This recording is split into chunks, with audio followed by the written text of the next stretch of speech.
Picture this. It's late May 1940. Nearly 400,000 Allied soldiers are trapped on the beaches of Dunkirk, France. Behind them, the unstoppable German war machine. In front of them, the cold waters of the English Channel. Above them, the Luftwaffe, raining death from the skies. They're sitting ducks. Winston Churchill himself estimates that maybe 30,000 men might escape. The rest? Captured or killed. But then something extraordinary happens. Something that military historians would debate for decades. Something the British would call their miracle of deliverance. Over the next 9 days, an armada of 860 vessels, from Royal Navy destroyers to fishing boats, from pleasure yachts to tugboats, would cross the Channel again and again under constant bombardment. By the time it was over, they'd rescued 338,226 men. It was the most dramatic military evacuation in history, and it changed the course of World War II. This is the story of Dunkirk. The story of how a catastrophic defeat became a moment of triumph. How ordinary people became heroes. And how Britain lived to fight another day. To understand Dunkirk, we need to rewind 6 weeks earlier, to May 10, 1940. That morning, Hitler launched Fall Gelb, Case Yellow, his audacious invasion of France and the Low Countries. The German military didn't do what everyone expected. Instead of repeating World War I's strategy, they employed something revolutionary: blitzkrieg. Lightning war. German panzer divisions punched through the Ardennes forest, a region the French considered impassable for tanks. It was a catastrophic miscalculation. Within days, 7 panzer divisions had crossed the Meuse River and were racing toward the English Channel, cutting the Allied forces in two like a hot knife through butter. The British Expeditionary Force, or BEF, along with French and Belgian units, suddenly found themselves in a deadly pocket. By May 20th, German tanks reached Abbeville on the Channel coast. The trap was set. Lord Gort, commander of the BEF, faced an impossible situation. His forces were being squeezed from all sides. Supply lines were cut. Communication was breaking down. And the Belgian army was on the verge of collapse. On May 26, the order came from London. Operation Dynamo was a go. The goal? Get as many men off those beaches as possible before the Germans closed in for the kill. But here's where it gets interesting. Just as the panzers were positioned to deliver the final blow, Hitler made a decision that would puzzle historians for generations. He ordered them to halt. For 3 crucial days, May 24th to 27th, the German advance stopped just 15 miles from Dunkirk. Why? Some say Göring convinced Hitler that the Luftwaffe alone could finish the job. Others suggest Hitler wanted to preserve his tanks for the conquest of France. There are even theories he hoped Britain might negotiate peace if he didn't completely humiliate them. Whatever the reason, this halt order gave the Allies a slim window of opportunity. And they were about to seize it. May 27, 1940. The evacuation begins. Vice Admiral Bertram Ramsay, coordinating from Dover Castle through tunnels carved into the White Cliffs, faced a logistical nightmare. Dunkirk's harbor was being pounded to rubble by German bombers. The beaches were shallow, meaning large ships couldn't get close to shore. Men were stranded in water up to their necks, waiting for rescue that might never come. The Royal Navy did what it could. Destroyers like HMS Wakeful and HMS Grafton made dangerous runs across the Channel. But it wasn't enough. Not nearly enough.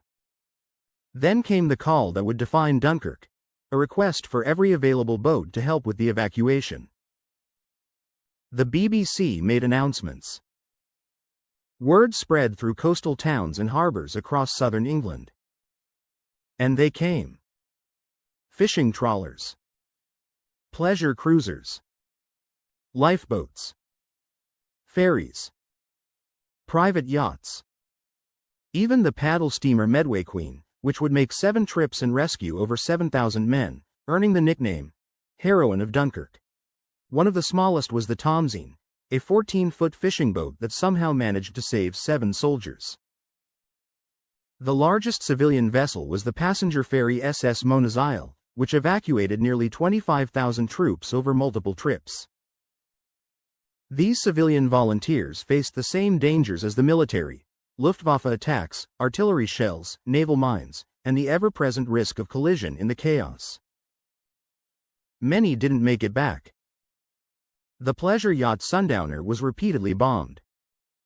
The paddle steamer Crested Eagle was set ablaze, though not before rescuing hundreds. But here's what makes it remarkable: many of these boats were crewed by their actual owners. Fishermen. Dock workers. Yacht club members. A 60-year-old lifeboat man named Charles Lightoller, the senior surviving officer from the Titanic, took his yacht Sundowner across and brought back 130 men in a boat designed for 21. The little ships of Dunkirk ferried exhausted soldiers from the beaches to the larger vessels waiting in deeper water. They created a human chain across the channel, each link essential to the miracle taking shape. For the men on the beaches, time moved differently. Every minute felt like an hour. Every hour felt like a day. The Luftwaffe attacked relentlessly.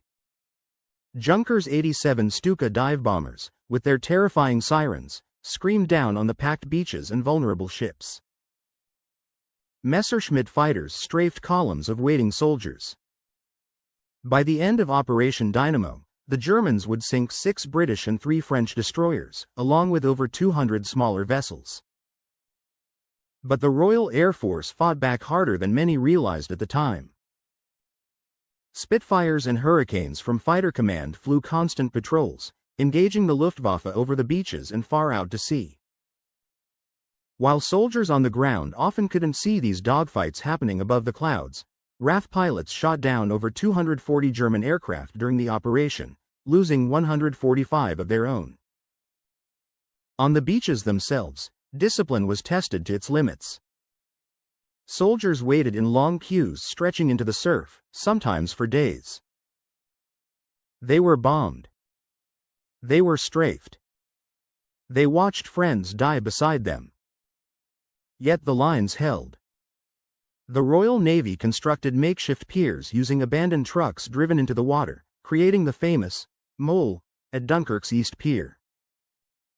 This improvised jetty became a lifeline, allowing ships to load men directly rather than using small boats as ferries. As the days wore on, the perimeter around Dunkirk shrank. French forces, particularly the 12th Motorized Infantry Division, held off German attacks with desperate courage, buying time for their British allies to escape. The town of Dunkirk itself was being systematically destroyed, burning day and night. By June 2, most of the BEF had been evacuated.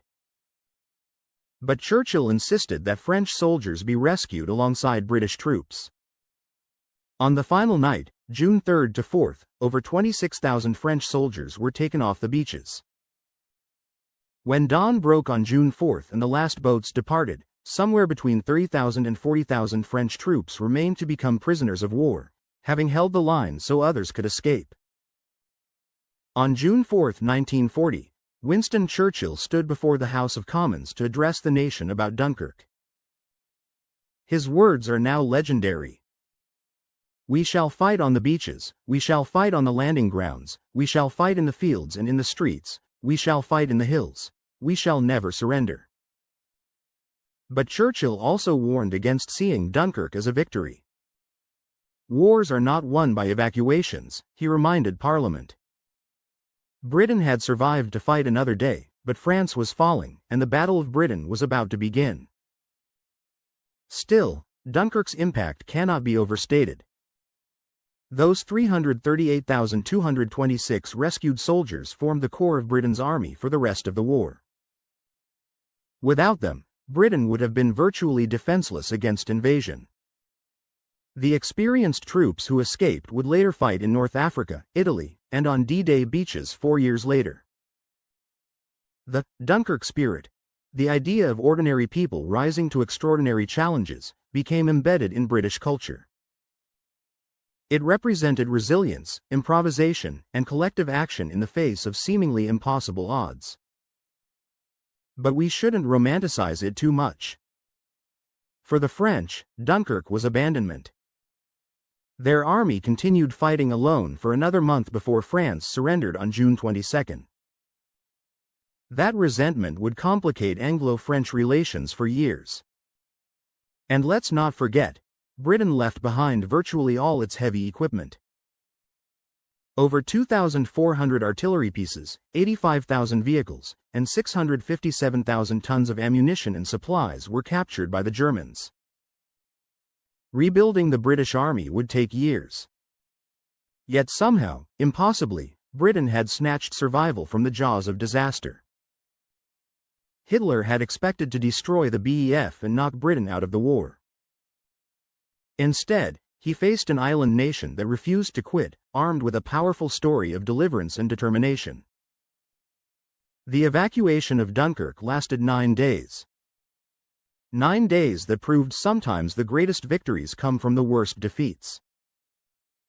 9 days when fishermen became heroes, when ordinary boats became legendary, and when defeat transformed into defiance. It's a reminder that history isn't just made by generals and politicians. It's made by everyday people who, when the moment demands it, do extraordinary things. If you found this story as fascinating as I did, please hit that like button and subscribe for more deep dives into history's most incredible moments. Drop a comment below. What aspect of Dunkirk surprised you most? And if you want to explore more World War II content, check out the video I've linked in the cards above.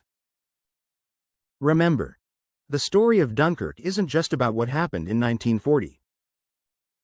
It's about what happens when ordinary people refuse to give up, even when all hope seems lost. Thanks for watching. I'll see you in the next one.